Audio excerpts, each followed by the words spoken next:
Hello दोस्तों, आप सभी का बहुत बहुत स्वागत है शिवम लश्करी हॉरर चैनल पर। और आज मैं लेकर आ गया हूँ आप लोगों के लिए दो बिल्कुल रियल सच्ची भूतिया घटना। दोस्तों, कहानी में आगे बढ़ने से पहले अगर आप लोग मेरे चैनल पर नए हो तो चैनल को सब्सक्राइब कर लीजिएगा और साथ ही बेल आइकन भी ऑल पे कर लीजिएगा। इससे क्या होता है कि जैसे मैं कोई न्यू वीडियो बनाऊंगा दोस्तों तो सबसे पहले आपके पास पहुँचेगी। तो चलिए दोस्तों, बिना देरी करते कहानी को शुरू करते हैं। आज की जो हमारी पहली कहानी होने वाली है वो आर्यन नाम के व्यक्ति के साथ हुई थी। ये ग्वालियर के रहने वाले हैं और इनकी उम्र अभी 25 साल है। और जो इनके साथ घटना हुई थी वो सन 2018 में हुई थी। दोस्तों, उस घटना को सोचकर मैं आज भी काम चाहता हूँ कि किस तरह मेरे पूरे परिवार की जान खतरे में पड़ गई थी। मेरे परिवार में सिर्फ 4 लोग हैं, मैं, मेरी बहन और मम्मी पापा। मेरे पापा प्राइवेट नौकरी करते हैं और सन 2018 में हमारा खुद का मकान भी नहीं था। हम लोग किराए के मकान में ही रहते थे और यहाँ से वहाँ घर बदलते ही रहते थे। ऐसे ही एक बार मेरे पापा को छोटा सा एक किराए का मकान बहुत ही सस्ते में मिल गया। उस मकान में हर सुविधा थी, इसलिए मेरे पापा ने सोचा कि ये मकान बिल्कुल सही रहेगा। और मेरे पापा ने वो मकान लेकर और 3 महीने का एडवांस भी दे दिया। और फिर हम लोग अपना सारा सामान लेकर उस नए घर वाले पहुँच में पहुँच गए।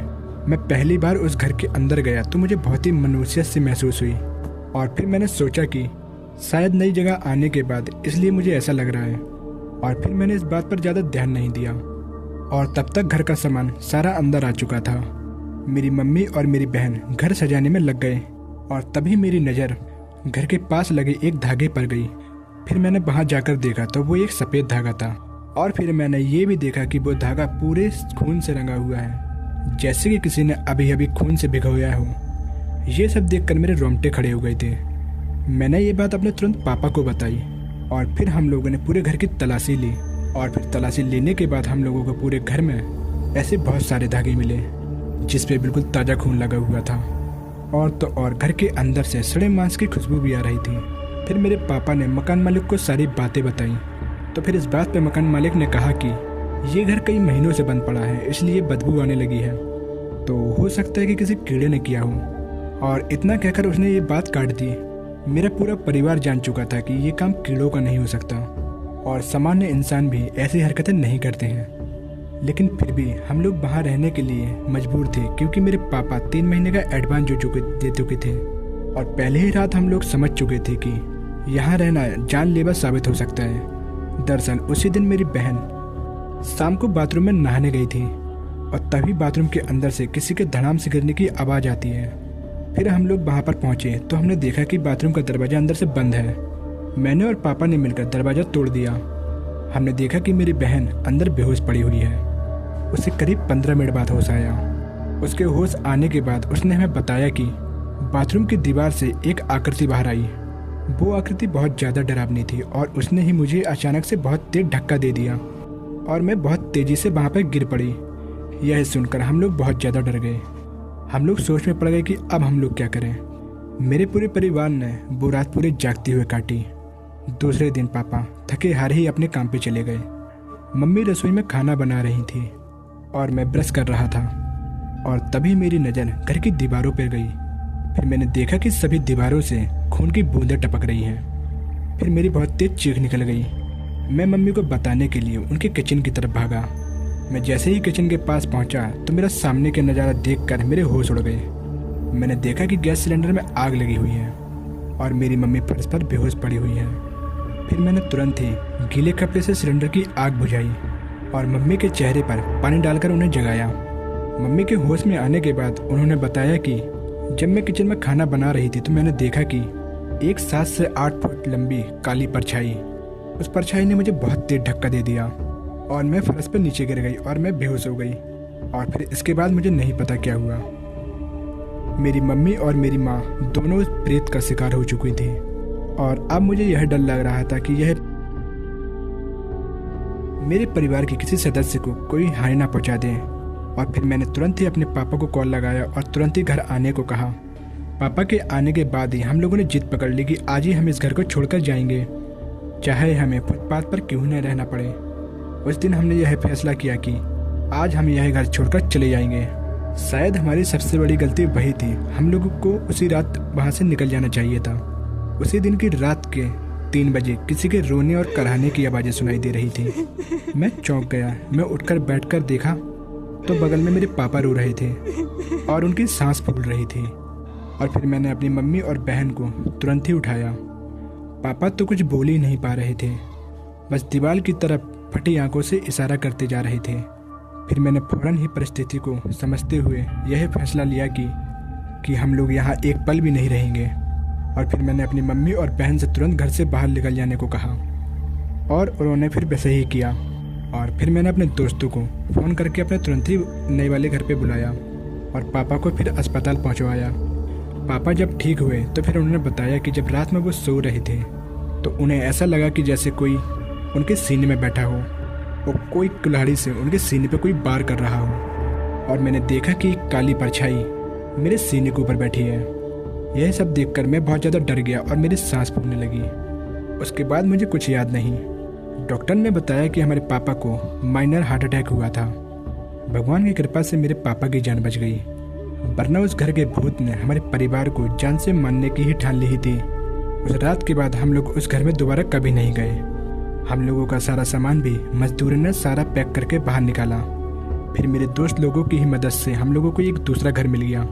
कुछ दिन तक मेरा परिवार एक दोस्त के घर पे रहा।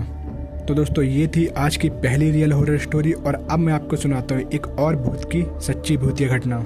आज की जो हमारी दूसरी कहानी होने वाली है वो है अमित की। अमित बिहार का रहने वाला है और इसकी जो उम्र है वो 31 वर्ष है। और दरअसल इसके साथ जो घटना हुई थी वो सन 2008 में हुई थी। आज से लगभग 18-20 साल पहले VCR का बहुत चलन था। लोग फिल्में देखने के लिए VCR किराए पे लाया करते थे और पूरी पूरी रात उस पर फिल्में देखा करते थे। और जब भी VCR कहीं पे चलता था तो मेरे मोहल्ले के पूरे लड़के वहीं पे पहुंच जाते थे और पूरी रात फिल्में देखा करते थे। ऐसे ही एक बार हमारे मोहल्ले के एक पंडित जी के यहाँ VCR लगा हुआ था।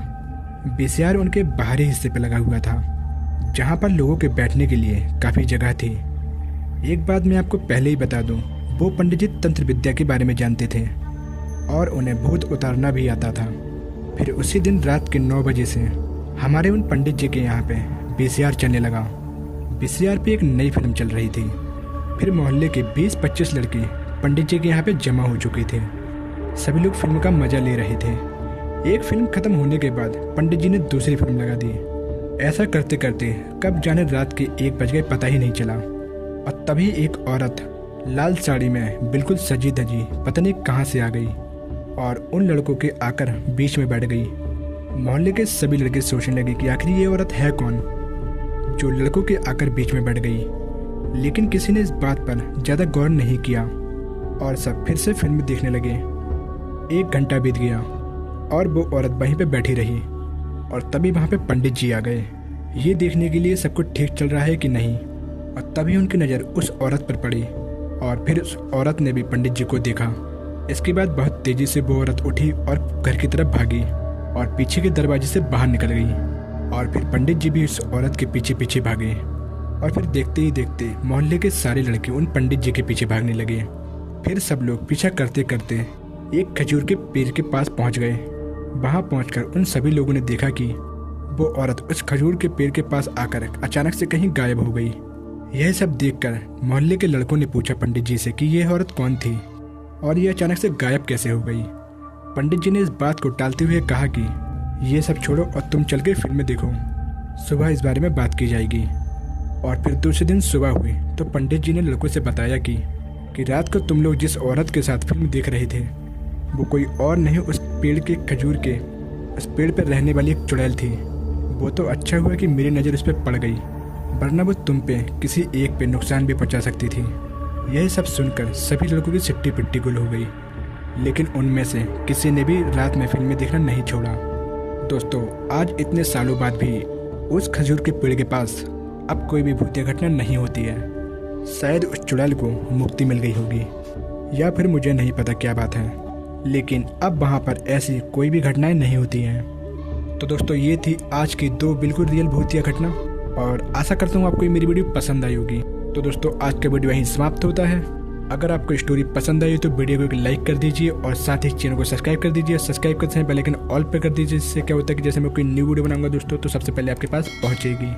और दोस्तों ऐसी ही कहानी आप लोगों के पास भी है तो आप लोग मुझे शेयर भी कर सकते हैं मेरे इंस्टाग्राम आईडी पर। मेरी इंस्टाग्राम आईडी है शिवम लश्करी। तो चलिए दोस्तों बिना देरी करते मैं आप लोगों से अलविदा लेता हूँ। फिर मिलते हैं आपको ऐसी एक नई कहानी में, तब तक के लिए बाय।